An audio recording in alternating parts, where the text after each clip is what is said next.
Hi, my name is Christian Colorado. I'm a fourth year screenwriter here in SOFA, and what you're about to see is a table read of a snippet of Neon Lyre, an animated TV series I've been working on as my capstone.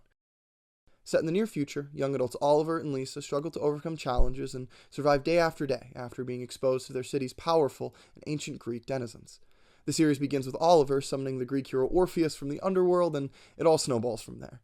The series, balancing divine intervention with conflicts like finding purpose and comfort, is meant to mirror the daily struggle many young adults and others face, hardships and trials that can sometimes feel larger than life as you get pushed along.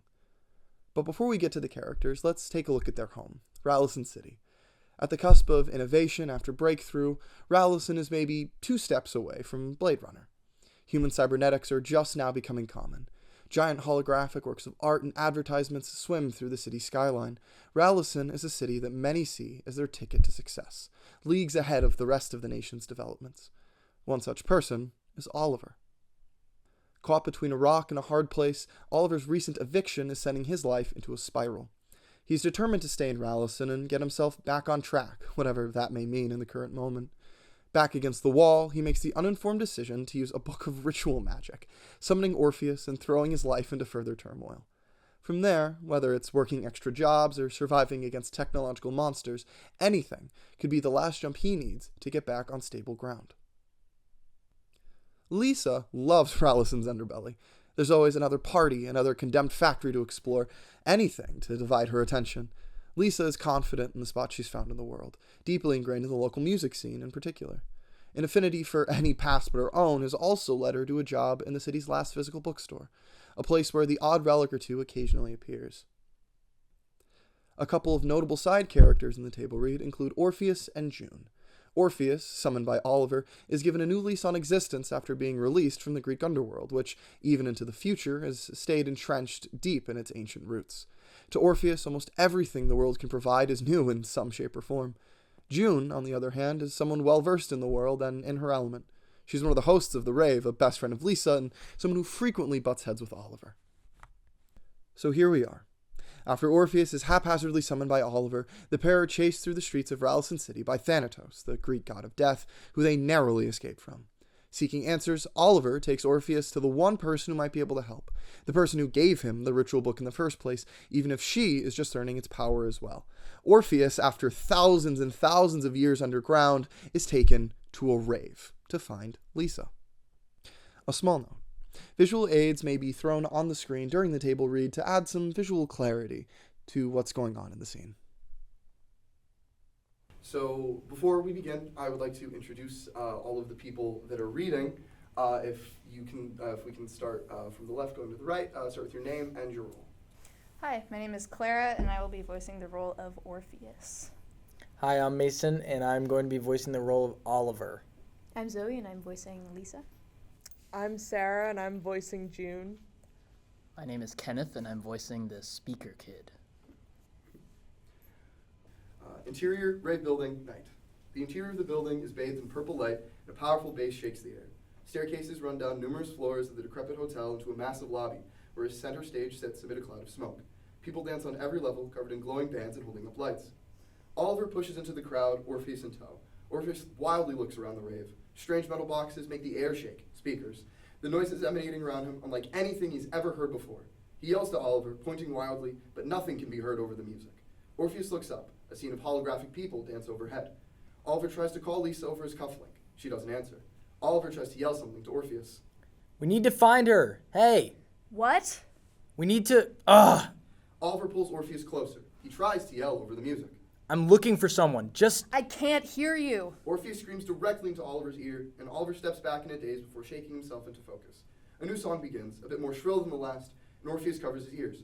Oliver grabs his shoulders and pulls him to a wall lined with coat racks and old trunks of clothes, sitting him down on a closed suitcase. You good? Orpheus stares at Oliver. I said, are you... God! Oliver taps his cufflink, and a small compartment opens to reveal 5 loose earplugs. Oliver puts 2 in, pointing at his plugged ears while gesturing to Orpheus. Orpheus stares back, and Oliver grabs 2 more plugs and hands them to Orpheus. Oliver makes the motion putting them in, but before Orpheus can, the music peaks. Orpheus flinches, dropping the earplugs on the floor. They bounce on the ground and are stepped on by a passerby. Oliver stares, as if to say, really, before grabbing the final plug and handing it back. Orpheus stuffs it in one ear, still plugging the other with his hand. There should be a booth with more somewhere over there. Oliver points in a vague direction, and Orpheus looks around as Oliver pulls him close again, still trying to shout over the music. I'll be back with some more. I'm gonna find Lisa. Stay here. Lisa? Okay. Oliver slips into the crowd. Wait! The song ends and people begin to cheer. Orpheus takes his fingers out of his ears and takes a quick breath of relief before being startled by the next song. He plugs his ears again. Now at the side of the stage, Oliver waves to someone on it. June, 24, walks to the edge, looking down on Oliver. Black lights above shine down on her skeletal body paint. The hell are you doing here? Just looking for Lisa. Of course you are. Any idea where she is? Yeah, actually, it's kinda, June motions for Oliver to lean in closer. He apprehensively follows suit. After a moment, she yells into Oliver's face. go fuck yourself. June steps away from Oliver, returning back to the mixing table on stage. Oliver tries to get her attention again, but he's ignored. Oliver goes to resume his search, passing by a blasting speaker when someone trips on a cable behind him, Orpheus falling to the ground. As he does, a small puff comes out from beneath him. Oliver doesn't notice, pulling Orpheus up. Back at the coat rack, Oliver sits Orpheus down on a trunk. He gestures with his hands. Stay. Orpheus tries to stand, but Oliver sits him back down. What about? Orpheus makes a stabbing motion with his free hand and a yelling face. Thanatos. You think he'd actually find you here? Oliver gestures at the space. 5 minutes. Minutes? Oliver rolls his eyes. Just stay. Oliver pushes through the crowd, passing by the speaker where Orpheus has fallen. He stops, realizing the speaker is no longer working. He reapproaches the stage, June taking notice. June turns to flip Oliver off until he begins to point at the speaker. Oliver gives a thumbs down, and June groans loudly. After a word with the others at the table, she squats down to Oliver's height. She's with the new tech in the back. Take the speaker over, then get out of here. Oliver wheels the speaker to the back room. Never change, June. Interior, rave back room, night. Oliver pushes the large speaker into a back room to find several speakers already there. A few individuals are gathered around Speaker Kid, 19, as he stares intently at a neatly splayed and fully dismantled speaker on the floor, loosely connected by wires. Speaker Kid looks up as Oliver enters, his bright green mohawk grabbing Oliver's attention. That from the back left? Yeah? Fucking called it. Oliver motions to the dismantled speaker. What was wrong with it? Nothing. I'd never seen the inside before. Speaker Kid takes a hit from an RGB vape as he flips a power switch. Though dismantled, the speaker comes to life in a shriek. Both Speaker Kid and Oliver eye a piece of the speaker that looks much newer than the rest. The shard cycles through multiple colors. Yo, this looks just like my vape. Speaker Kid takes another hit, blowing the vapor into a large ring while motioning to Oliver, who rolls his eyes. Put it on the back wall. Girl outside said she had someone coming in to fix it. Almost on cue, the exit door behind Speaker Kid opens. A wave of chatter from a group outside can be heard as Lisa walks in, holding multiple skewers. Holographic ribbons run down her hair. You made it! Joseph's out back. Lisa sees the speaker. Wow, another one? The speaker guts begin to shriek louder. Turn it off! Lisa points at Oliver with the skewer before biting into it. Behind them, Speaker Kid turns off the guts with a snicker, grabbing the newer piece of the speaker before walking back to the main floor with his friends. You look kind of banged up. You told them I was coming? I mean, I was right. I tried calling. There's a... So did I, but you made it. These guys know, like, nothing about fixing shit. Think you could... Lisa makes an unscrewing motion with her hands. No, Lisa, you need to... Please? I'd owe you big. I don't even have my... Lisa reaches for her bag atop a stack of equipment. She fishes around with her hand for a moment before pulling out a small box. I grabbed it earlier. Dude. Come on, you'd be a total hero. Oliver gives in. He opens the box to reveal a tool base, which shifts into a screwdriver at the push of a button. Oliver begins to remove the back of the large speaker. So, your book. What about it? Oliver removes the back of the speaker. With another button push, the tool becomes an air blower. A cloud of dust pushes out of the hole.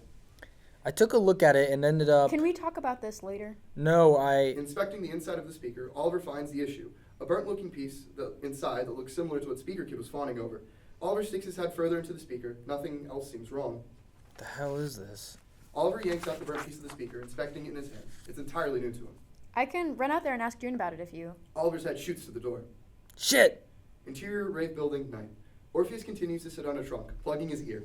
He mumbles softly to himself as a group of people approach. Hey, guy. Orpheus turns to them, eyes wide. Our jackets are behind you. You mind?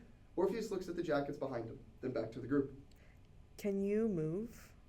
But I have to One of Rave Girl's friends, a muscular person dressed in punk clothing, takes a step forward. Orpheus flinches, coming to a stand before backing away from the group. Rave Girl grimaces.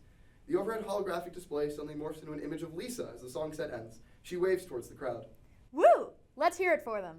The crowd roars and applauds, Orpheus wandering into them while looking at the holographic Lisa. He trips over someone, and upon getting back to his feet, he sees a glowing skeleton on stage. It's just June, but Orpheus doesn't know that.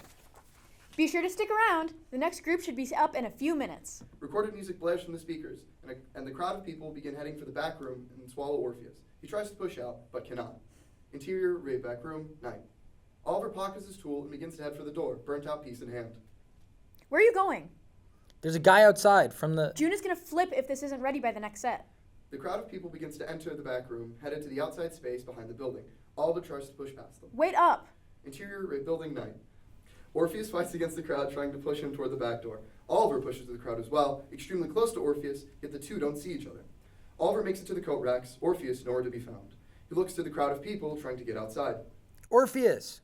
Oliver trots across the floor before being stopped by a yell from June. And he's back. Lisa pushes out of the crowd as Oliver approaches the stage, now occupied by a different group of people setting up. Unfortunately, June is still there. I can't do this right now. They fixed the speaker yet? The big one? No, Wait. Oliver holds up the burnt piece. What are you putting in these things? It's new. What, too complicated for you? The speaker was fine. It was just this Yeah, we need it. Part of the next. set. I know, but why? You wouldn't get it. Try me. Lisa makes her way out of the crowd to the bickering pair. Why is he still here? He's fixing our speakers. Speaker 1. You said you teach... I apologize. You said you could teach. Oliver's helping. I mean, I learned from him, so... We don't need him. My people are already in the back. The kid with the... June makes a motion over her head, mimicking a mohawk. That's your guy? Okay, fuck off. Lisa, a ritual... Now is not the time, Oliver. Let's take care of the... Don't. We don't need you. Oliver looks up at June with a smirk. No, I'm gonna fix it.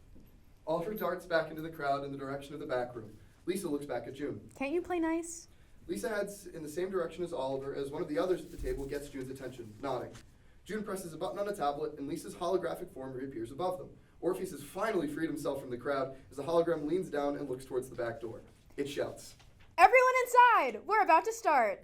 The yell makes Orpheus jump, and the people begin to flood in from the back as the hologram winks and disappears. Orpheus sees Oliver walking into the crowd. Oliver! Orpheus tries to push against the mob of people entering. The loud music suddenly starts up again, blasting from a nearby speaker. Orpheus covers his ears, trying to back out while mumbling. His hands begin to glow. Lisa makes her way through the crowd, pushing past groups of people. She mumbles apologies to some and waves to others, though she stays fixated on the door to the back room. She makes her way through the crowd and close to a cluster of speakers near the door as someone walks into her. There's a small flash of light and a zap as Orpheus falls to the floor. Lisa's ribbons and cufflink flicker for a moment. She inspects herself, the band stabilizing, before realizing someone's on the floor in front of her. Oh my gosh. Hey, I'm sorry. Lisa falls silent as she helps Orpheus to his feet. The man looks very out of place, with robes out of an old history book. Robes that look like he's been dragged out of a dumpster. You alright, dude? After a moment, Orpheus mutters something, but the music drowns out his words. Lisa looks to the back room door, then to Orpheus. Here. Lisa darts behind the speakers, grabbing from a pile of water bottles. She notices the speakers are no longer working and is only able to hear low feedback. They were working just fine a moment ago. Lisa reemerges and guides Orpheus closer to the back room door where the crowd dissipates. She hands him the bottle of water and he drinks. The music too much? Orpheus spits out his water. That's music?